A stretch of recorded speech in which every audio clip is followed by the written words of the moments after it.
I hope to attract many cheerful and obnoxious and cussing. Oh, we can cuss in this one. We cuss. I cuss. Yeah. Yeah. For all you atheists that aren't real good students of Scripture, okay? I'm the direct line descendant and synapsis, or what they call spirit in actual spiritual religious terms, of the one they refer to as David or Jesus of Nazareth. Jesus is known to cuss a lot in Scripture. Yeah.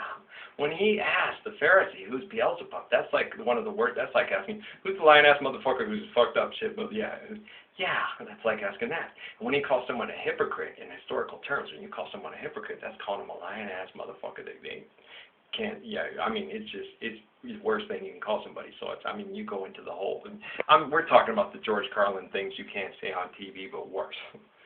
Yeah. So he cusses. And when he forms that rope and goes tossing the tables, the man is speaking Aramaic, which is a form of Arabic. Have you ever been cussed out in Arabic? It's like camel spitting. Yeah. So the man went through hakama, kick your ass, get the fuck out of here. You selling into my father's house. Where there is many a man sitting into my father's house. You ever heard that song? Oswine? Very good album. Rebel Soul? Go get it. Rainfall, Sunshine, 5446, about a brother gets locked up, that's his number. They're religious people, but they also believe in science and intelligence too. Rastafarians, get to know, really intelligent. And you get to be an herbologist. That's also scientific as well. There's a lot of scientific in herbology, how it can help certain people relax, calm down, release endorphins, and help them. Sex is good at that too. That's why David had a lot of women to have sex with, and they brought him a woman to get him up to par when he was feeling down. If you go read the Bible in there too, it was based on scientific observations. Yeah, we're also scientists. Scientific reason.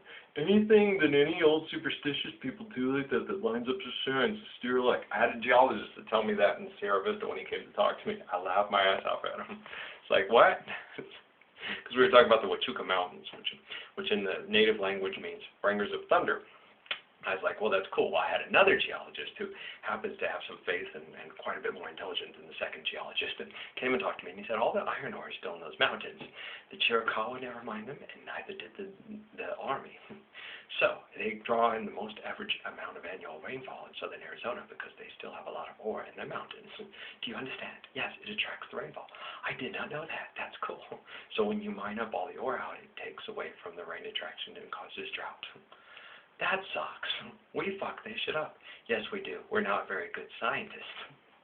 Okay, now this is really funny. So I explained this to this geologist, and I go, isn't that cool?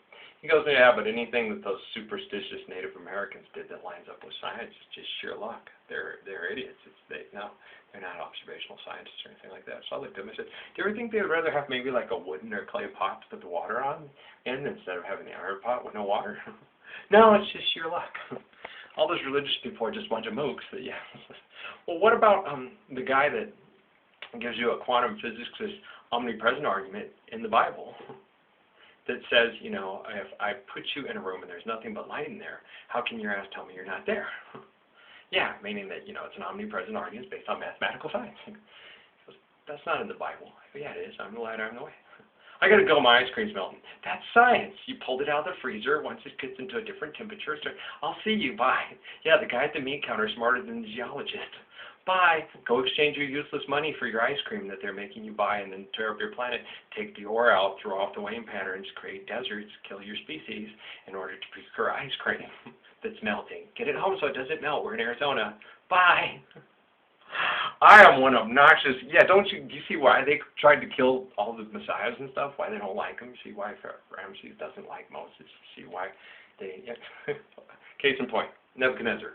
It's in the Bible, it's the book of Daniel. Okay, so Daniel, he has all this sciences and wise men stuff, and Nebuchadnezzar's having these dreams, and he can't figure out the dreams. So he's like, man, it's like, bring me this little young wise man guy from the Hebrews that we brought over, that Daniel character. They say he's really good at interpreting and explaining dreams. So bring him over and see what's up. Yeah, he's a similitude of Joseph. Joseph's very similar to him, and he's a close relative of mine because I'm a similitude of Adam, Moses, David, John. Are you guys keeping up?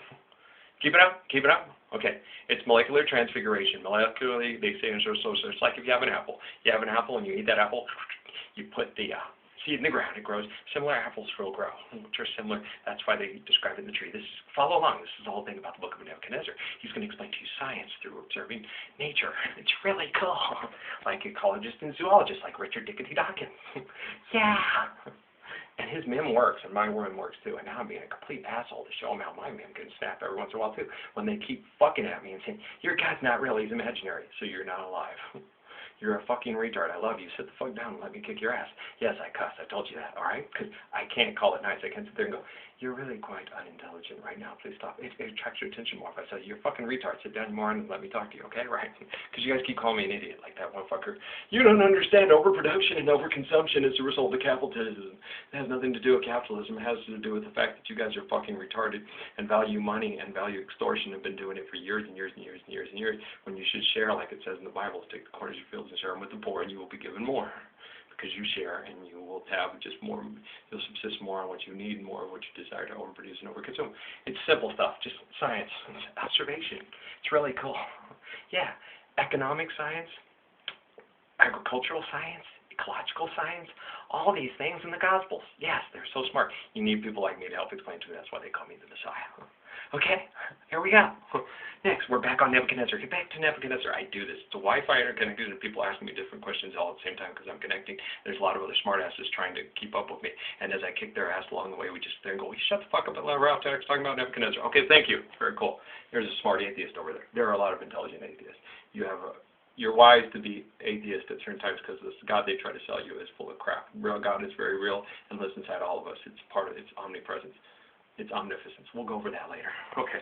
But he sits there and he tells him about this dream. And he explains the dream to him. And he says, man, you're always going to be like the golden head. You'll be the person whose family is the head of the kings, ruling over people. Because kings are put in there for a certain way. People are put there a certain way. And it's a lot of responsibility. You have the golden head. And he's like, all right, golden head. He's like, fuck, I just called you a rockhead and you like that. Yeah, now you're going to be like a beast on the ground, eating for 7 years, which you multiply. So for thousands of years, you're going to be like an animal, and your family will lead us all like animals because they'll value rocks over people that are alive. Yeah, and it's repeated, this kind of mistakes and stuff are repeated over and over in the book of Daniel with dealing with Nebuchadnezzar's family. Nebuchadnezzar gets it. He becomes humbled and takes his advice from the Hebrew. They become really good friends, and so does one of his beautiful sons who becomes king. It's really cool. They have a great relationship. These people, similar to these people, have people in the Rockefeller family. Me and some of the people in the Rockefeller family telekinetically have a great, beautiful relationship. Some of the other ones are real dicks. But these real dicks, what happens is the dicks all sit there and say, we're going to take over the kingdom from this new king because he's hoodwinked just like Dad was. And the Jew runs the kingdom and not the Babylonian kings. It's the Jews in charge. It's the Jews. They're taking over the world. His dad said, don't worry about it, man. Just, What happened? Well, when we were younger, they took Daniel to show the Hebrew legends of how a man could kill a lion with his bare hands. So he did it once. They thought he was all cocky. They made him do it with two, which is very difficult, but he did it with his bare hands, rocks, and stuff. You have to use rocks and stones to kill two. It's like, yeah. Why? There's two. You're not a stupid idiot. It was very difficult to do it without rocks or stones or other implements and stuff when he did it the first time. He did a somersault over it, taking his thumbs and pushing in the lion's eyes, blinding the lion, and able to get up behind it where those huge claws can't tear you apart, and able to get around with all his strength and find a way to twist the lion's weight with him and breaking the lion's vertebrae and killing the lion. He doesn't like to do it. They made him do it to prove that these Hebrews can do it because of the legend. Africans have done it, yes. It's originally done in Africa, and there's paintings on it and things, stuff like that, about how the man kills the lion. It's with his bare hands. It's doable. You don't want to try it at home. I don't ever want to try it. No, not unless I absolutely have to. I don't have the ability to do it right now. I don't have the training. I don't have the health, and we've devolved physically in order to do it. It'd take a lot, and I don't wish to do it. There are guys that can do it in this world. Yes, there are. There are guys that are bad enough to kill a lion with their bare hands. Somersault over it, shove that. Yeah. I don't want to do it. No. I pick up rocks, throw it around like a bitch. You can. If I got lucky enough to be able to do a somersault at it and shove in one or two of the eyes, then I'd run like a bitch, screaming, "Hey, you're gonna kill me! Daddy, you're gonna kill me! You're gonna eat me! I'm gonna be lion bitch food!" Yeah, because I'm a real live, intelligent man, and I won't fuck with that lion. It's cool. You be over there. I got you. You look well fed. Good. You don't feel like feasting on me. Love you too. Nice lion. Okay. So yeah. But he's an old man. He's like in his 80s when they send him in the lion's den. And we'll be back. I'm at 10 minutes. I stop at 10 minutes. I need to feed. We'll go back to the lion's den. All right.